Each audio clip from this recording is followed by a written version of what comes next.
BRS party MLC కవితకు మరో shock తగిలింది. ఎమ్మెల్సీ కవిత బంధువుల ఇళ్లలో ఈడీ సోదాలు నిర్వహిస్తోంది. కవిత భర్త బంధువుల ఇళ్లలో ఈడీ సోదాలు నిర్వహిస్తోంది. మాదాపూర్లో కవిత ఆడబిడ్డ అఖిల నివాసంలో ఈడీ సోదాలు చేస్తున్నారు.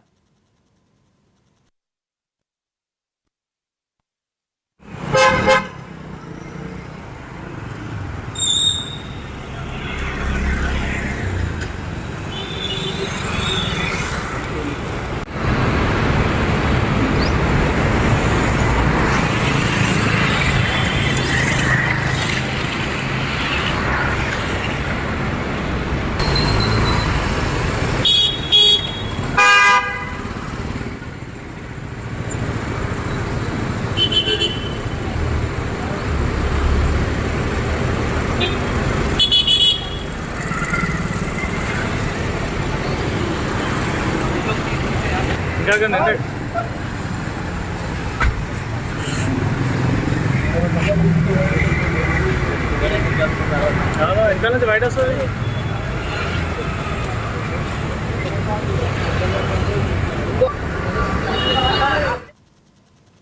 ఎమ్మెల్సీ కవితకు సంబంధించిన వ్యాపారాలపై ఆరా తీస్తున్నారు. కాగా ఢిల్లీ లిక్కర్ కేసులో అరెస్ట్ అయిన కల్వకుంట్ల కవిత ఈడీ కస్టడీ ఇవాళ ముగియనుంది.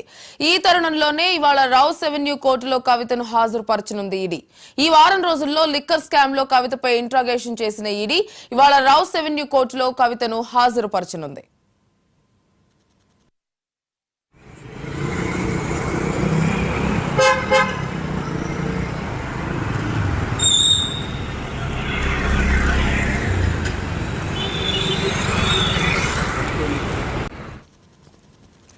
అయితే ఢిల్లీ లిక్కర్ కేసులో అరెస్ట్ అయిన కవిత కస్టడీ ఈ రోజుతో ముగియనుంది. ఈ నేపథ్యంలో రౌస్ అవెన్యూ కోర్టులో కవితను హాజరుపరచనుంది ఈడీ. మరోవైపు చూసినట్లయితే మాదాపూర్ లో ఉన్నటువంటి కవిత భర్త బంధువుల ఇళ్లలో కూడా ఈడీ సోదాలు నిర్వహిస్తోంది.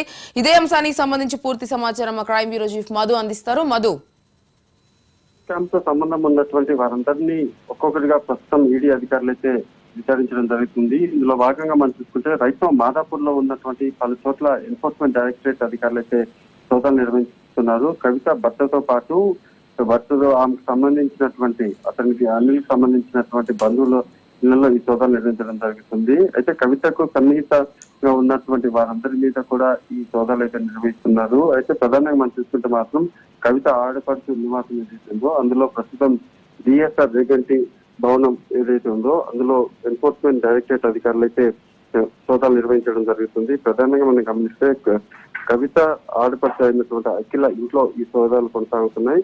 ఉదయం 6:30 మాదాపూర్ లో ఉన్నటువంటి అఖిల నివాసానికి తెస్తున్నటువంటి ఈడీ అధికారుల బృందం ఈ మొత్తం సోదాలను అయితే నిర్వహించడం జరుగుతుంది. ప్రధానంగా మనం చూసుకుంటే మాత్రము ఈ సోదాలలో 7 మంది ఈడీ అధికారులు పాల్గొన్నట్టుగా సమాచారం అందిస్తుంది. కవిత అరెస్ట్ అనంతరం జరుగుతున్నటువంటి ఈ సోదాలు కావడంతో చాలా కీలకంగానే వీటిని భావిస్తున్నారు. ఎందుకని కవితకు సంబంధించినటువంటి బంధువుల ఇళ్లలో సోదాలు నిర్వహిస్తున్నారు అనేది ఇప్పుడు క్వశ్చన్ మార్క్. డెఫినెట్ గా వీరికి ఏమైనా సంబంధం ఉందా? ఎందుకంటే కవితను ఆల్రెడీ ఎన్ఫోర్స్మెంట్ డైరెక్టరేట్ అధికారులు అరెస్ట్ చేశారు, తమ కస్టడీకి తీసుకున్నారు. కస్టడీలో అనేక విషయాలను కూడా రాబట్టినట్టుగా సమాచారం. సో ఇందులో భాగంగానే కవితను విచారించిన తర్వాత ఈ సోదాలు చేయడం అనేది చాలా కీలకంగా మారిందని చెప్పవచ్చు. మరోవైపు కవితకు సంబంధించి ఈడీ అధికారులు తమ కస్టడీలోకి తీసుకున్నటువంటి టైం కూడా పీరియడ్ కూడా ఇప్పుడు అయిపోయిన నేపథ్యంలోనే ఈ రోజు మళ్ళీ రౌస్ అవెన్యూ కోర్టులో మరొక పిటిషన్ దాఖలు చేయబోతున్నారు. ఒకవైపు మేము సోదాలు నిర్వహిస్తున్నాము, ఆ సోదాలలో అనేక విషయాలు కూడా బయటకు వస్తున్నాయి.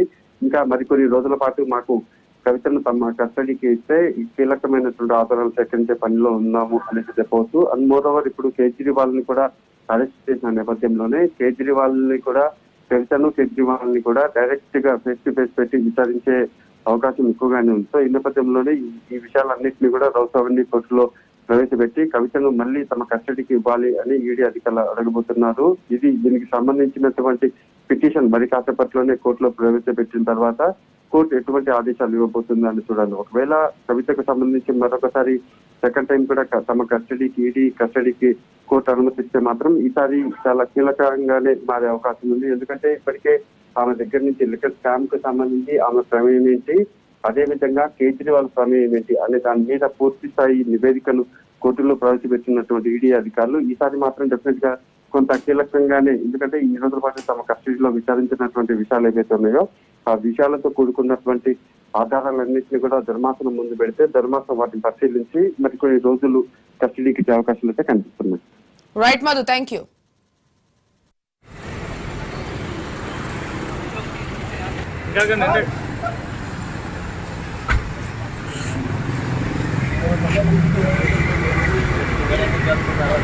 ఇంకా నుంచి బయట వస్తుంది.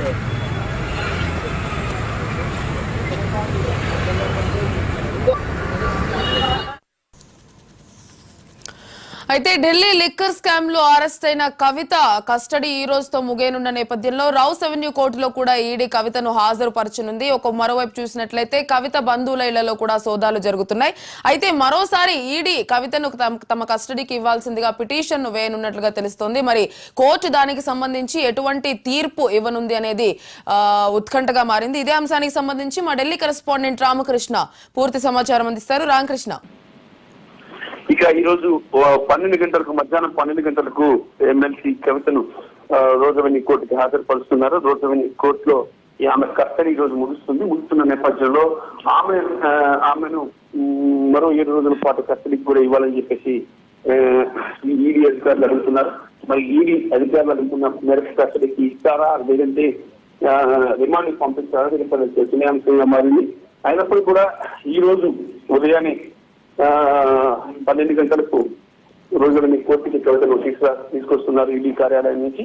మరి ఈడీ ఒక కోర్టు రోజులని కోర్టు కానీ ఈడీ కస్టడీకి ఇచ్చినట్టుగైతే ఆమెను ఇంకొక 7 రోజుల పాటు ఈడీ తన కస్టడీలో ఉంచుకొని విచారించే అవకాశం ఉంది. అరవింద్ కేజ్రీవాల్ అలాగే కవిత ఇద్దరిని కూడా కలిపి విచారించే అవకాశం, విడివిడిగా విచారించే అవకాశం కూడా కనిపిస్తున్నాయి. Right Ramakrishna, thank you.